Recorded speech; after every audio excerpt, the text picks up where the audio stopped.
magacaygu waa Faadmo saaka waxa u socda magaalada Gaalkacyo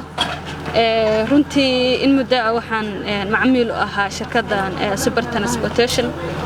shirkadda Super runtii waxaan ku aragnay macaamiisha hadaan nahay horta waxay ku siinayaan Gaalkacyo wadadeeda wadagteena waa iska badan tahay baabuurta yarka horta dhibaatay ku tahay badana inay ku safraan marka iyagu waxay u keeneen baabuurta waaweynay bay u keeneen sidoo kale waxay dadka siinayaan seat qofka waasic ah dabcan waxaan naqaanaa baabuurtu inay dadka kursiga kale ay 4 qof 5 qof kala saaran laakiin iyadu taa waa kaga duwan tahay sidoo kale inta safarka tahayna waxa helaysaa wifi marka waxa weeye aad baan ugu qanacsanahay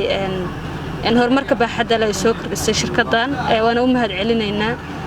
macaamiisha laftigeeda waxaan ugu baaqaynaa inay shirkaddan isticmaalaan maadaama ay iyadu ay soo kordhisay waxyaabo badan oo muhiim u ah qofka musaafirka ah oo safraya